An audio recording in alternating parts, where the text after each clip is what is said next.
The Florida Podcast Network, the voice of Florida.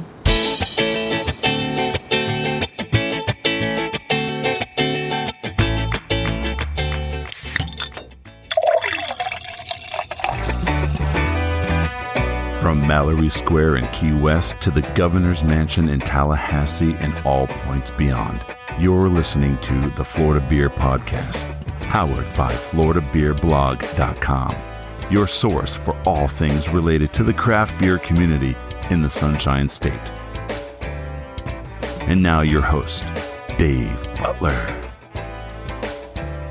Welcome, one and all, to another episode of the Florida Beer Podcast, powered by Florida Beer Blog and Florida Beer Media, where we feature Florida's beers and brews and the personalities behind them, even though we're going to be doing a little bit different today's episode. This is Dave, your host and author, and I want to get started by actually talking about vodka. I'm not the biggest vodka drinker in the world, but I am a big supporter of drinking local Florida craft spirits as well as beers and wine. And I was recently reached out to by Bernard Smalls. He is the creator of BALT Vodka, which is based out of Miami-Dade County. This is a 7 times distilled corn vodka, so it is gluten-free, that is flavored with fresh Florida strawberries. And if you actually see the bottle, you can see tiny little bits of those strawberries inside. And I'm going to be honest with you, this is probably going to make a vodka drinker out of me because it is fantastic. But as much as the vodka is good, the story is even better. Bernard made his vodka to celebrate the lives of 4 of his friends that were gunned down in his native Miami gardens. So we're going to speak to him to talk about his inspiration, his perspiration, and getting that vodka out onto the market. Enjoy.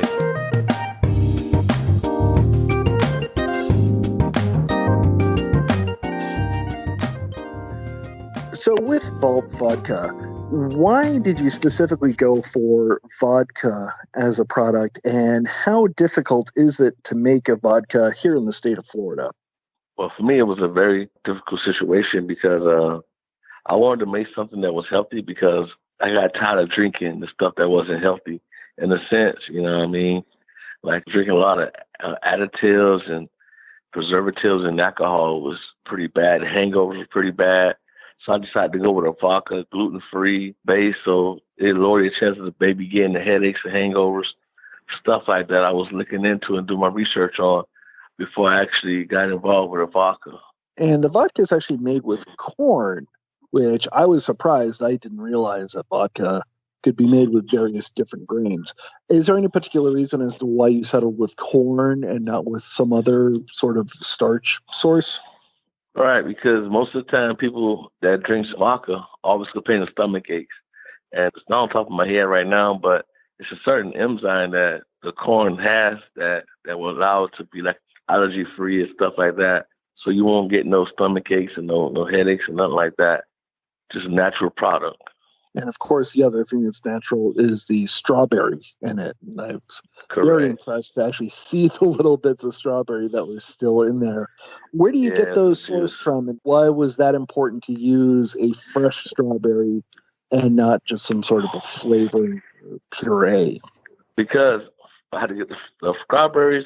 I fortunate them to come from. It came from South Florida, actually from Homestead. The majority of the batch, or the whole batch, whichever distillery chose to use. But I had to fight for that and pay the extra cost for that because I wanted something fresh. I didn't want anything syrup, anything that's preserved. I told them to keep it out. I just wanted to really push forward with this organic, this kind of organic alcohol state that we all should be in as alcohol consumers. Interesting. And obviously the product itself is great, but also the story behind why you made BALT Vodka, I think, is very touching and very poignant. Correct. It's a mission. It's a mission of my company. It's the reason why I am in business. As far as for alcohol, it's very special. The story is about 4 of my childhood friends from Liberty City in Miami, where we grew up in. They all passed away. Some of them died before the age of 22. Some of them died at 17. Different age groups, but they all gone, more to say. So I wanted something I wanted to make something where their kids will have to go in the same cycle as they did as youngsters. You know, that's the problem with my community is that once a kid passes away, there's nobody to look after the kid. The kid gets thrown back in poverty all over again. And nothing hurts me worse is when you see somebody you would die for. You're in a corner store, and the only thing you can say to him is, wow, you look like your dad. That's it. And the kid grows up. He grabs a gun, do the same thing his dad did, and the same outcome. And this is just a deadly cycle. So I just want to do my part in trying to stop this. So it's bigger than liquor to me. It's bigger than just drinking liquor. It's an actual meaning, actual mission that I'm going to accomplish. You know what I mean? I'm going to accomplish it. Like I said, I just want to be on the platform to speak about it positively and somehow, some way change someone else's life. You know what I mean? In the process of doing it. And it's amazing. How has the community reception been to having a product that's grown here in the state of Florida, here in Miami-Dade, that is trying to affect positive change to the people in Miami-Dade? You know, when I first started my business in November, you know, a lot of people that I knew were still in the same environment because I still stay in that same environment. They wasn't so choicy of me. You know, they was like, I think he's a big shot or something like that, you know, some negative response. I'm keeping it positive, so I keep it moving in a sense because I know that before you're loved, you got to be hated. You know, in any situation, you know, that's just how it is in the world. I'm just being very positive about it, wait for my opportunity, and keep praying to my God that one day I have my opportunity to speak on a national stage where we could bring some awareness to this situation, what's going on in the rural urban community, and make some change. You know what I mean? So we can stop hating on each other and love each other. Now, obviously, the vodka is available for purchase, and the places where you can purchase it can be found on your website, correct? Correct. How has the process been about bringing a new vodka to market? Because obviously everybody knows the major names, but for a small homegrown label, what has that process been like? The process been it's business, you know, it's business, and you have to be smart as far as marketing. And so right now I'm in the process of growing my brand. I have a clothing line also with my brand, but I'm being smart at marketing because you'll burn a lot of money trying to reach certain people, but if they don't know it's there, then it's worthless. So you spend a lot of money like an iHeartRadio, you spend a lot of money on talk shows or podcast shows, which really don't get your product out there. I love to go to tastings, but COVID shut that down. So it's opening up now, but that's why I say business is pretty bad because I love hand-to-hand combat. I'm more of if I was in the Army, I'd be more of a frontline infantry type of person. I like frontline, you know what I mean? I like give it to me raw. So I love the customer's feedback. I love to hear what they say about my drink. I love the feedback. I love it, whether it's good or bad. I have to listen to it and have to take constructive criticism. Well, yeah, personally, I absolutely adore the vodka. I think it's absolutely fantastic. Usually when you do a live tasting, do you get mostly positive feedback, which is what I would assume? 95% feedback be good. And the 5% that's out there, you know, they say it's too sweet. They don't like sweet vodka. You know, sour is a flavor, unfortunately. Somebody that likes sweet and sour. Somebody likes something sour. I don't prefer that taste. That's not my taste bud. But someone out there likes sour. It's actually a flavor. That's going to happen by statistics. What are some good ways to enjoy the vodka other than straight up, which I think is fantastic? What do you recommend? I recommend simply lemonade, strawberry. Simply lemonade if you want to turn down the strawberry flavor. Put a little bit of lemon in it. Just turn it down just a tad bit. It's perfect. You don't even taste the alcohol. It's very dangerous to me. Absolutely. So actually, me and the distributor, the distillery, we went back and forth like a year and a half on the flavor. He sent me the flavor like 4 or 5 times. I was like, nope, this ain't it. Send it back. It wasn't smooth enough. Tastes like alcohol. He sent it to me again. Nope, send that back. Nope, tastes like what? Medicine. So me and him went back and forth like a year and a half. He was actually getting a headache. He was like, yo, man, come on, man. Like, man, come on, man, you got to put something out. I'm like, it ain't it. I'm sorry. And I told him, I said, you know what? Take out the cough syrup. Give me all natural strawberries. I don't want nothing but natural strawberries. If it ain't crushed, and I see them come in the truck, and he crushed them up, and sit there and watch them do everything, the whole process, because I didn't want anything to taste like medicine. There's a lot of flavored vodkas out there, but a lot of them taste like medicine with a 80 proof or 40% volume alcohol. They taste like a bunch of medicine. Really, people just buy plain vodka and mix it however they want to mix it. That's what they usually do. And that's the most amazing thing about BALT, kind of like what we said offline, is that for an 80 proof vodka, it doesn't drink like an 80 proof vodka. I've had 40 proof vodkas that are really harsh, and this one isn't. And then I've had plenty of flavored vodkas. I'm not going to mention them right now, but it tastes artificial. It tastes like a syrup. It tastes like, a Jolly Rancher, whereas this one, it really does have a fresh quality about the flavor. And you saying that it took a year and a half to figure that out, that actually makes perfect sense. Yeah, it took a long time because I actually pay attention to it, because whenever you eat something natural, like right now, if you eat a natural piece of chicken, 10 minutes from now, that flavor won't be on your mouth. If you eat a Jolly Rancher from now, 30 minutes from now, that Jolly Rancher will be on your lips or in your mouth because it's artificial flavor. Anything that's natural flavor, just give anybody a heads up. Anything that's natural flavor won't stick around on your taste buds for a long time. You can just drink it and it'll go away smoothly. So I fought back and forth with that. I had to tell them I wanted it 7 times distilled, 6 times distilled, because I wanted something smooth. I wanted something that, I don't want to be a shot vodka.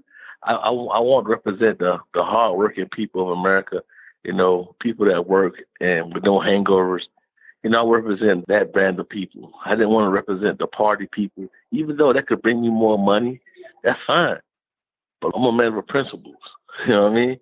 So I wanted to be a person that, hey, if you relax with the family, like the story you told me, but you and your family, that's the feedback I love to hear. It's a vibe, sitting back with the family and you're enjoying a great cocktail, a great drink, and just enjoying the moment of life. That's awesome. So it's interesting because you mentioned you're getting the brand out, you're getting the name out, you're getting sort of the message out. Even though we are still technically under the quarantine, you've already had some events that you've sort of been the headlining sponsor of. Is that going to continue and to grow in the coming weeks and months as we sort of merge? Yeah, right now, as of today, I have in October, since things open back up in Dade County, I have at least 3 or 4 pop-up shops. I'm going to be the headline vendor there as far as the vodka brand. So I'm getting back to pushing my vodka brand, which makes me more happy, because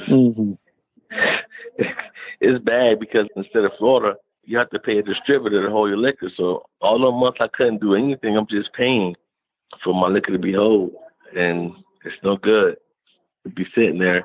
You can't have more than 3 people in the store at most liquor stores, and people are afraid to communicate again, So hopefully things open back up in a safe manner where we could start back mingling with each other again. Awesome. Well, this will go out on October 10th. So where can people find you and meet you and try some of BALT Vodka coming up in the next couple of weeks? As of right now, if you're in South Florida, anywhere in South Florida, anywhere in Miami, definitely in Miami Gardens, I'm going to be right there on 17325 Northwest 27th Avenue, Suite 211. It's a pop-up shop over there, basically for small local businesses of the community. Some of them black-owned, some of it doesn't matter. Just small businesses getting together to try to get things going again as far as after COVID. Just getting our names back out there. It's going to be fun for everyone. You have cupcake vendors. I'm on the alcohol vendor there. You know what I mean? So that's good for me because I have to battle with no one. But it's just a good thing to get back out there. And then on the 24th, I'm going to be at the BLB Export in Miami too. It's on the 24th of October. So I'll be there. I think it's on a Sunday or Saturday. I'll be over there too. So just keep searching BALT Vodka on both social media platforms and check out my events. And if you want to support, hey, just come by and holler at me, and we could talk. I'm a sensible person. I love the feedback. I love people to give me feedback. I love for everyone to try it, really. just let me know what I got. Yeah, absolutely. And it's fantastic. Hopefully we can get you a bigger footprint. So thank you so much for coming on the show. We appreciate your time. I appreciate you, and I appreciate your platform. Also, let people know that, hey, man, follow your dreams. Just keep consistent at it. Whatever it is, just keep going at it. Just keep going at it. And it will come through. Whether it's alcohol or anything else in life, just keep the positivity going and keep a good, positive mind, and you'll be amazed at what you could accomplish. Those are excellent words. Thank you so much. Hey there, fellow Florida beer enthusiast. We now have an official Patreon. In case you are unfamiliar, Patreon is a great way for a community to support the creators of the content you love, like the Florida Beer Podcast. If you're enjoying the content we bring you on this show or any of the shows on the Florida Podcast Network, you can help ensure that content keeps coming through for a small monthly donation equal to the price of a couple cups of coffee a month.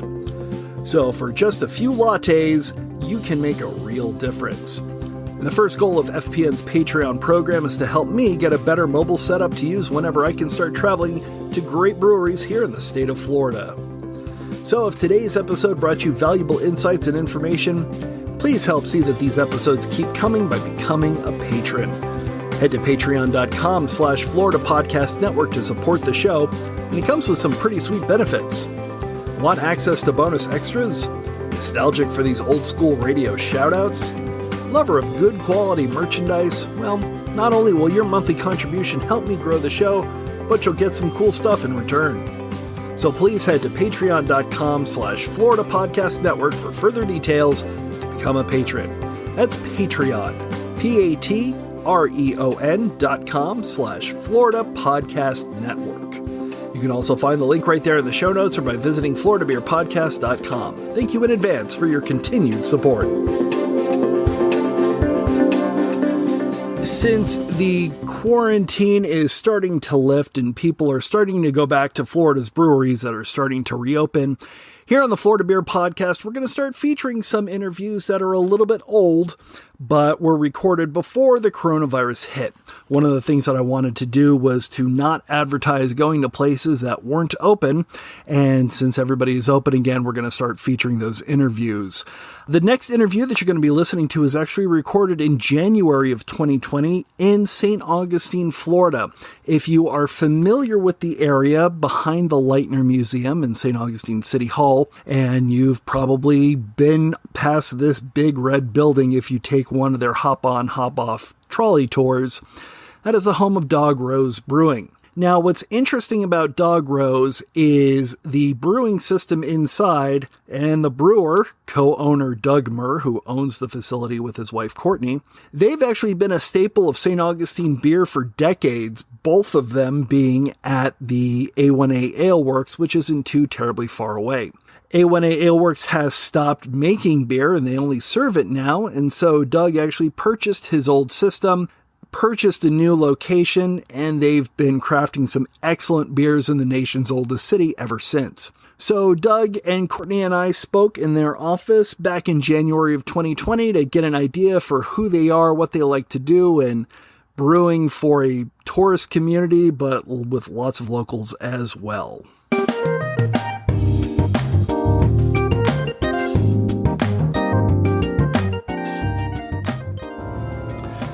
I'm actually excited to have you, Courtney, on the show because you are actually my first repeat guest. Oh. Yeah, I've never had somebody on more than once, but the last time that we spoke was for the St. Augustine Beer Festival. That's so right. how did that go, and has it kind of shown you that St. Augustine is becoming a beer community in and of itself? I think first the fest went great. Doug and I were super pleased with the turnout. We had the brewers who showed up. It was really diverse from all over Florida. Everyone who came was super pleased. I think there were some little things on the backside, logistics that we noticed, but I don't think anybody else did, which we were okay with that. That's exactly what we had hoped for. Yeah, and we're already kind of looking forward to next year, Yeah, the Fountain of Youth is already booked. Mm-hmm. They blocked us out for 5 years. So we were I thought it was really successful. I didn't realize it was at the Fountain of Youth. For some reason, I thought it was at the amphitheater. No. It was a really organic layout. It's beautiful there. I mean, that's really ground zero for this continent as well, which is kind of interesting. Mm-hmm. So what's important is we only use half of the location. So there's really just over a third of the location, right? So there's a lot of room for expansion. What we're hearing is a lot of people really enjoyed the size of the festival, the amount of the people, the amount of the breweries. It was enjoyable. It was busy enough that it was a party, but it wasn't so busy that you spent your time waiting in lines. We tried to think of all the things that festivals forget, and I think we did a pretty good job, with the exception of, like Courtney said, some of the housekeeping stuff, right, for us. The metaphor I keep using was like a model house that looked beautiful and perfect. Just don't look in the windows. Like, because there's no walls, there's nothing inside. It's a facade. But it was great. We raised a lot of money for charity. So now that the New Year's here, we're getting hot and heavy on it. Our date's May 9 this year. Okay, excellent. How hot is it usually up here at that time of year? Last year we were really blessed. I mean, it was warm. And being on the water, I think that, is a huge factor. I mean, it was breezy, it was cool. We got an absolutely gorgeous day. I think it might have hit 80. Nice. Early May is generally a good time of year for us. It's just rain is always a possibility. We live in Florida, so. Of course.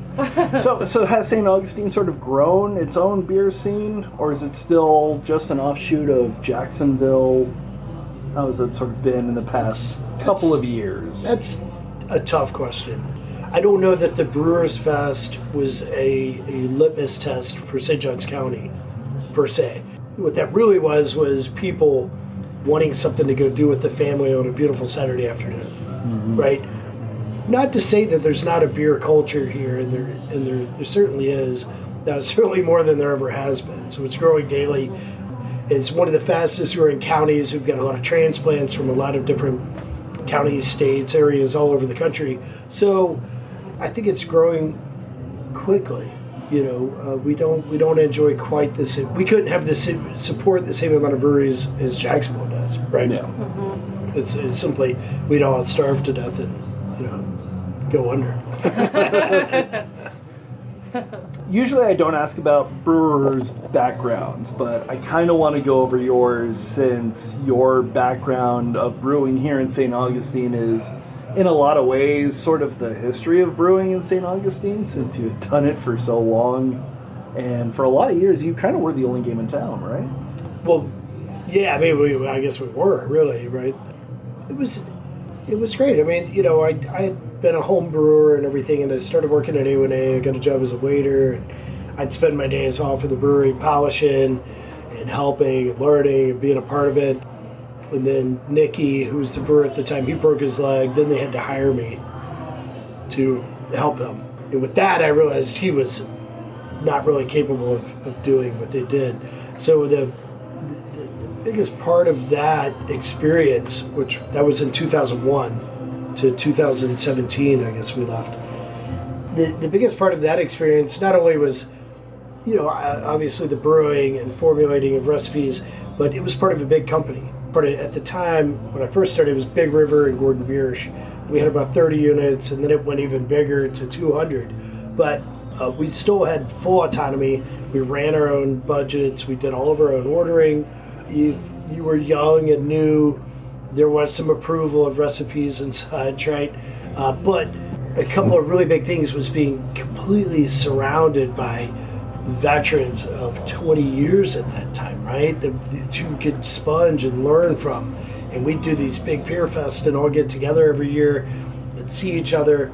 And then additionally, the people, I know everybody frowns at corporate, lifestyle, but those systems are still in place here.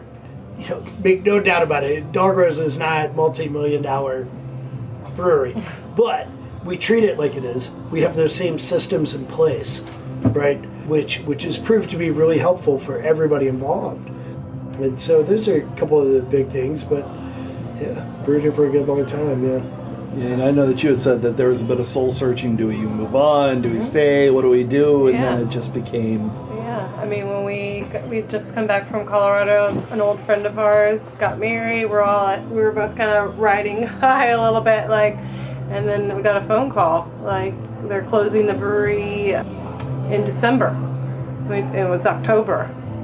We've got 3 kids, and it was, Doug was the support for us. So what are we gonna do next? So I think secretly we were excited a little bit to move. Doug and I both moved a lot as children. This is the longest we've both lived anywhere by a huge margin.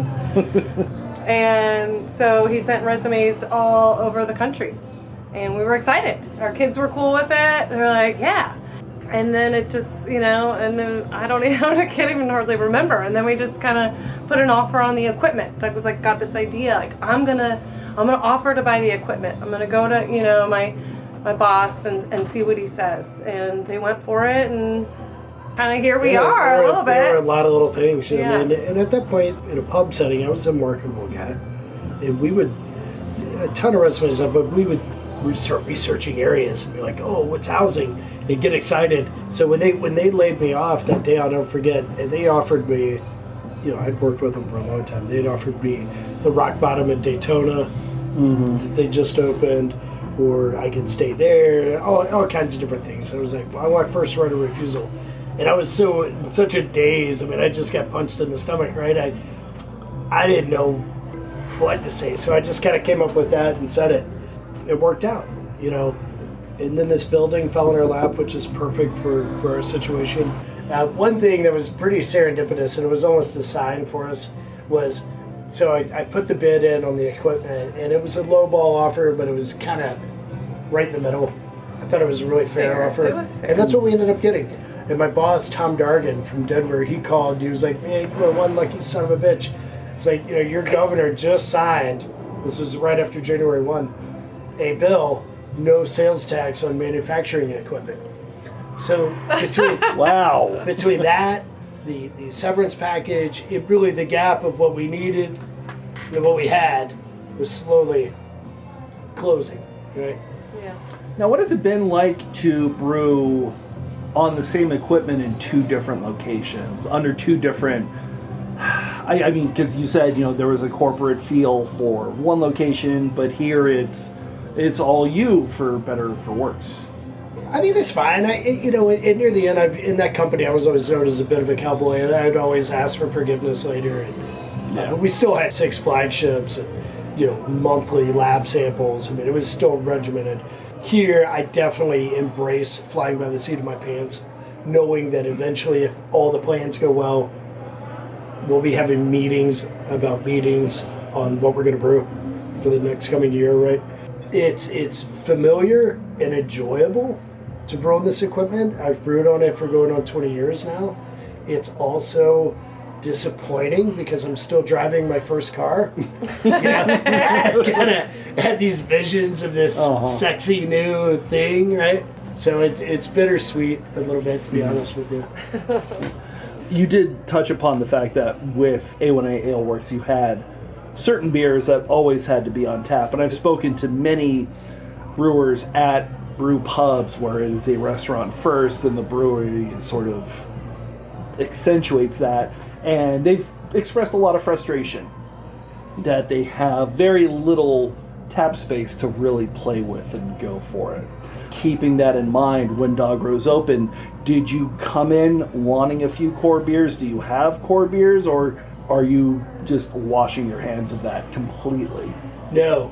I'm going to go backwards a little bit. So when I interviewed for my job over there, a guy, Clay Gentry, who his brother had started the whole Big River thing, he told me my job was twofold: to make beer and to sell beer, right? Mm-hmm. So if we don't sell beer, we don't keep the lights on. We're not here. There's no fun. Business side of it, I really get the idea of having flagships and in some sense of regularity, I guess, or just some something sort of for people to core come back brand. to, right? They It makes know them it's gonna be comfortable. here. Yeah. So with that said, we'd always started with 4 that we were going to keep on. They've had mild tweaks here and there. So we keep our Lincolnville lager, which is our #1 seller, and it's doing really well out in the market as well. We keep our Rhapsody in Red, which is another one we distribute, and that does well out. pretty well in. But, the red market is kind of a niche market, but they are fiercely loyal. And then we've got our Palace Pale, and our Roadside IPA. We're slowly evolving that the separate stout is kind of becoming a flagship as well. People just kind of demand it. But, frankly, without getting too crazy, we don't brew with too many adjuncts. I like to have a little bit of fun, but we tend to brew. Our whole philosophy has always been true to style, right? With as many styles as possible, but true to style and within those guidelines and really be that and do them well. Much like the Bock that I'm drinking, which is just beautiful, caramely German goodness all the way. So, with that said, you start it's okay having 4 or 5 flagships. It still gives me 5 beers to piddle around with. There's mornings where I'm literally just racking my brain on what the heck to brew, right? We got an empty fermenter, our flagships are there, distribution's happy, we can do whatever we want. And so sometimes I'll just do in the summer at least, I'll do, a 50-50 wheat malt bill, mash in, and you go walk over to the spice shop and just go digging around and finding what might inspire us, right? Something's gonna work. Interesting. So we'll find something. I think the last time we did that, it was an orange blossom honey, hibiscus, and ginger wheat. Sounds phenomenal, actually. It was really good, and it was successful. One thing I've learned in the whole industry was there's no accounting for people's taste, and no matter what we brew, and this sounds arrogant, but I don't mean it that way, but no matter what style we brew, it will be somebody's favorite. It won't be everybody's favorite. But that Bock, I'm not a malty guy, I'm a hoppy guy. But it will be somebody's favorite. Yeah. And a year from now, they'll be hounding me, when are you doing that again? Right? But that leads to an interesting question, because we are in St. Augustine, and the number one business here is tourism. How, I guess, not asking you to name numbers or anything, how much of the makeup is tourist versus locals? That varies, obviously, through different season. Yeah, and do you have major right now? You really it's sort of in. We're just coming off our kind of holiday season. The lights, the Nights Lights are a huge draw for St. Augustine, and it does kind of affect business here. They last till February 3rd this year, so we'll still feel that a little bit for the next few weeks. One aspect of that's really helped us, because we do believe in being the traditional sense of being part of the community. The world's much bigger now, so we're not necessarily the epicenter of the city, but we think of it that way. So where we've been really fortunate is we buffer Lincolnville, which is a very progressive, very cool, old neighborhood and historic downtown. So to get here, you have to walk about 5 blocks from the center of downtown. Yeah. It's not a long walk, but it shakes a few people that don't come. So I think probably we enjoy a good bit of regular business, right? I would say we're probably 65, sometimes as much as 70% local regulars. That could easily, these past couple of weeks, flip the other way. During the holiday season, everybody in this town knows not to come downtown if you can help it. It's a local, Unless you live here. Yeah. Right? That's just crazy. So, and we enjoy that. And so that's why we, not only we're really pleased with the size and makeup of our building, but our location. It kind of gives us a little bit of both, and people feel a sense of ownership. In Lincolnville. Certainly, yeah. The Lincolnville neighbors, for sure. We fly their flag, right? Yeah, yeah, we're part of the neighborhood. But it is sort of interesting that the tours always come by. They don't stop here, but they always come by. Do you get some people that are like, hey, I'm coming from Michigan, I was on the trolley, and we just saw you? All the time. Yeah. Or people drive, they're like, we were driving by looking for a parking spot, we just rolled into town, we saw a brewery, we're coming in. We didn't know you guys were here. We hear it all the time, because we are off the beaten path, The distillery sounds a bunch. Yeah, the distillery, but we were okay with that. We've both been here almost 20 years, so we're like, I don't want to be in the historic district per se. But, That's right. We don't want money's great. Everybody loves money. But we also love a little integrity and neighborhood feel. If that trolley stopped out front, I mean, how are you going to have an intimate, enjoyable feel if every 20 minutes there's 40 people coming in like, hey, you guys do tours or free taste or, where's the bathrooms? You get water, And not to say that they're not bad people. I mean, they pay our bills, right? We love the tourists, but we enjoy the mix that we have right now. But I will say one of the things that I just noticed this year is now you've got the little brochure inserts that I've seen at the little visitor information the rack cards. The rack cards. There you go. Yeah. And I know there's some other Ancient City has been in the coupon books for a couple years now. Even A1A to this day still has something in there. We don't do coupons though, but we do the rack cards. Yeah. I guess was that an intentional focus just to sort of drive a little bit more of the tourist business? Spread the word. We've got a friend over at the visitor center, Linda, too, who really pushed for us to put some rack cards together. And again, it is a little bit of a hike for some folks, and they're not going to make it, but we feel like the beer people are going to find us. We're all on our phone. Brewery near me when you go on a trip, right? But yeah, we want to support both sides, Our locals they know this is for them. I think it's a really nice balance. Yeah, we try to participate in the community as much as possible. To circle back to the Brewers Festival, that was all for charity. And actually, I wanted to bring up Nights of Pints. Oh, yeah. Because it's back for the third year. Yep.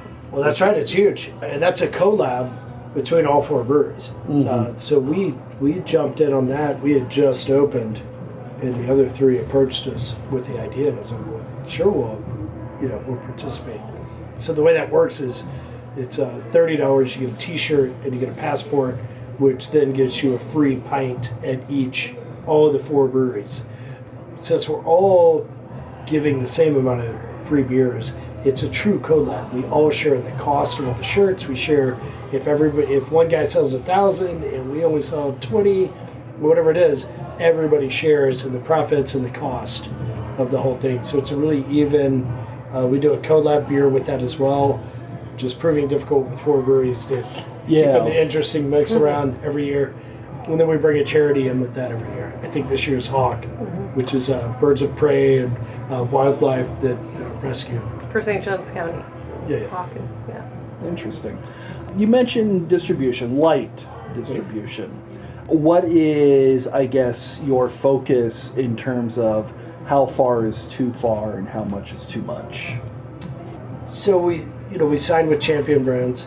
Right now we're only in St. Augustine, and we really kept that limited. I'm a really low and slow guy. We were open for a year and a half before we even did that, right? To see what this tap room was going to do, what that was going to feel like.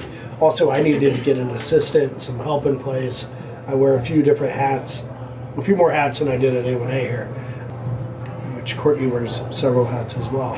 Yeah. So we signed with them, and we started with just like 15 accounts, and then it's like, well, I'm not feeling that. So now we're up to about 35 accounts in town, all draft, and now we're still not really feeling much. The holiday season's hit a little bit. We were really busy. They were really busy. I've still got a 20-barrel fermenter that I haven't put beer in. Interesting. Right. So we had a meeting a couple of weeks ago and decided, at the first of the year, we're ready to expand and, expand St. Johns County and maybe even a little reach into Duval and see what that feels like. But I do like the idea of baby steps and slowly growing that. And we think of it as it's not really a huge revenue generator. It's more free marketing, right? It gets our brand out there. And it keeps our beers moving here. I mean, we're going to hit a lull here in a month. And if I can sell a lot of that beer and keep everything rolling, it's great for everybody. Do you have a lot of the tourists and maybe even repeat tourists that ask for packaging? Yes. So, I mean, obviously you've got the growlers. Yeah. I haven't seen too many crowler machines in St. Augustine. in St. Augustine, yeah. There's I think they all have them. Do they? Old Coast and Bog, I know. Yeah, Old Coast and Bog. Okay. Bog just brought one in not too long ago. It's something that comes up. It's something Doug and I talk about, I wrestle with it, man. Yes. I mean, I wrestle with the size of the can. I know we'd sell a bunch of them. And then the storage of the can. And And then the size of it, but I'm not a big fan of the 32 ouncer. I mean, it's half a growler. People like to scoff at a growler only with 2 people. It's just too, It's not that much of a difference. Yeah. And And it's a big appears. investment that I'm not certain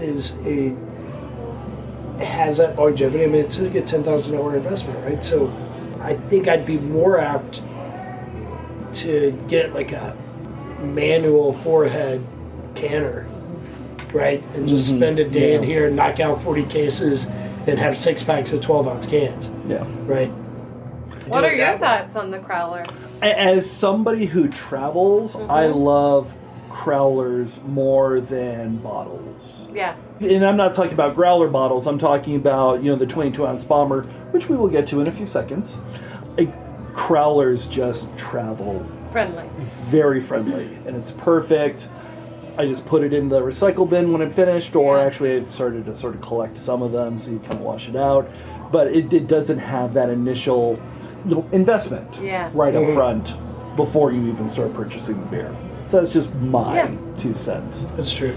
Wait, man, what's a crowler go for these days? What do they get for this, like $9 or something? It depends. I mean, for like the really cheap core ones, I've seen it go to 7, 8, and sometimes I've seen it all the way up to 15 if it's a really hot one. Yeah, something big. But that actually brings to mind another point, which is another thing that I don't really see a whole lot in St. Augustine, is the 22-ounce bomber culture. The release with the big, heavy dessert stouts with lines around the corner, and just doesn't seem like this is the town that does I don't know if we got the market for it, man. Yeah. I mean, I just don't. I mean, does Jacksonville do that? I mean, maybe Art Wolf. Art Wolf gets away with it. I think when Eric was over at Green Room, he would did do that. right? Yeah. He got away with that. I forget what he called it. I called it mole, but it was a chocolate chili. Oh, I forget the name of it. Some Aztec something. But I don't know if there's the culture for it. Do you want to be that culture if it were here? That's a lot of looking at each other back and forth. That's a tough question. I mean, listen, I'll be really frank and honest. I mean, I love the artistic release of brewing beer, and I love being a part of the community, and I love, what the whole thing stands for. But to be completely honest, if that's what we're going to do, is I am also a businessman, and I don't mind making money. So if I could generate a line around the building to buy $20 bombers, my inner businessman says yes, I'm okay with that.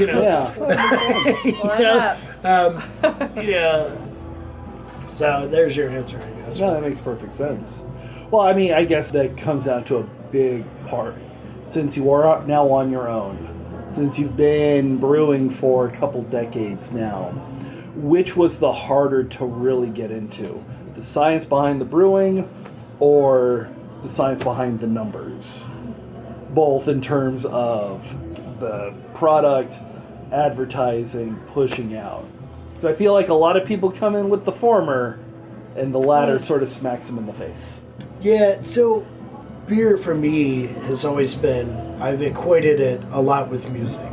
I do consider myself a mild artist, in the sense that I need boundaries, right? So in music, I can play in a key, or I can play in a time signature, and I can change those, but it takes some work to get there. You don't just do it. Now, the laws of physics and brewing and chemistry are a little more steadfast than a musical key, right? But I enjoy those boundaries, and I'd like to be able to operate inside those boundaries. So in that sense, I don't consider myself a true artist, in that real artists are can't handle any kind of boundaries. I just need to be able to do whatever I can. The business side of it, I enjoy as well. It has been difficult when you start dealing with marketing and integrity, which is very important for us, right? And finding that fine line is difficult. And I've said it over and over, it's one of the harder parts too is what I call the knee-jerk, right? So you have we see restaurants do it all the time, and some breweries, you have a bad month or a few short weeks even sometimes. Mm-hmm. It's like, well, what's going on? Oh, this isn't working. Let's change everything. You know, and next thing you know, you're chasing your tail. You got no identity. Nobody knows who you are because one minute you're a burger house and then you're doing lasagna. You decided to throw pizza on the menu. Now I'm doing wings, you know, and then, or whatever it may be, right? Yeah. And that's difficult. I mean, I find myself sometimes, like, after a slow week, it's like, what are we doing wrong? Right? And it's really no consequence of doing anything right or wrong. It's just... Sometimes it's just things happen. Just, yeah, there's nobody in town, right? It's just what it is. So, but I enjoy both sides of it, to be honest. I mean, I love marketing and coming up with events and coming up with ideas and working on that. I love coming up with beers. I mean, so really, I find both of those sides really creative, right? I hired a bookkeeper to punch receipts, right? So, because that's not very fun or creative, but coming up with ideas is fun, right? And executing them. Yeah. Yeah. No, I mean, yeah. It's our favorite part. I think we sit down on Mondays and try to think about what we can do for the brewery, or Sunday mornings talk beers in bed, what that can brew up and keep it fresh and smart and contribute to the community. That's huge to us. It really, I mean, I can't say that enough. Right? It's paramount. It is for us to be able to, like, give back. People are always like, thank you, thank you, thank you. And Doug and I are like, we're just giving away beer. You know, it's just thank you, you know, to our customers who support any kind of food drive or toy drive, or we had a raffle for, you know, empty stocking fund here in town. It's really not us. We're just the vessel. But yeah, we're always, you know, thinking of ideas. We're always doing something. Excellent. Well, yeah. I definitely look forward to seeing more of what you're all going to be doing. Now we'll leave with this Dog Rose. I'm assuming it's a Lincolnville thing. No, not at all. No. I'm going to give you the whole story. All right, let's go for the whole story. I'll make it pretty slick. So, Good luck with I've got it down pretty good now. So we had a name, and it was great. It was a great name. It was maybe the best name. Yeah. Okay. I'm telling you, it was the best name ever. It was so good. There were laundromats, wineries, breweries, cinemas. I mean, there were like a million of these names, right? So we're like, shit. And this is many arguments. And I'm sure you and your wife, I mean, just deciding on dinner sometimes can be an argument, right? So you can imagine, you know, it's how like much naming energy another went child. into this. And it was naming another child. So I woke up one morning and I had this epiphany that, can I cuss a little bit? I just Yeah, you're fine. You're fine. Nobody really gives a shit, right? And what made me think about it was a very successful brewery with arguably the worst name ever. If you say it slowly and really think about what you're saying. Yeah. Dogfish Head. I mean, can you imagine the first couple of times Sam was walking around telling people the name of his brewery, and they're like, dude, are you serious? I mean, it's horrible. It doesn't roll. It doesn't. So it's like a passion they got. Opened up, like, nobody cares. After you say it 4 times, nobody gives a shit what the name is. It's just where you go, right? So we went into like a Florida fauna book. And, like wild and Florida. we started looking around and we found this wildflower. It is a wild rose, and it's got a lot of history. In Europe, it's huge, right? I mean, they brew sodas. I think in Czech or something, one of these Eastern Bloc countries, the hips make this national soda. Shakespeare's got quotes. It had this really cool history, and it was not too attractive. It was tenacious and mildly invasive, and we decided it was pretty apropos, and we went for it. And that's. Does that mean that you'll brew a beer with Dog Rose hips? We've talked about it. It's like the highest concentration of like vitamin C or something. People lined out the door, right? It's really bizarre. We've always talked about planting some out front and letting them, you know, that's why, like, we're a roadside IPA. That's one of the nicknames, is a roadside rose. Okay. So it's like they call it a dog rose because it's the dog of all the roses. Yeah. You know. Yes. So yeah, that's it. You know, That's it. we used to tell people it showed up on my family crest and the 1200. They're like, really? That's what they want. That's what they want. Yeah, they want this big romantic story. It's just not. not. You know. Awesome. Well, thank you both very much. I Well, appreciate your thank time. Yeah, But hey, we thank sure you. appreciate you coming here, and you have impeccable timing as I'm taking my last sip of beer.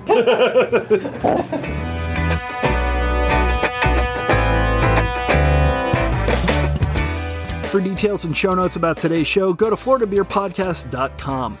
We'd really love your feedback.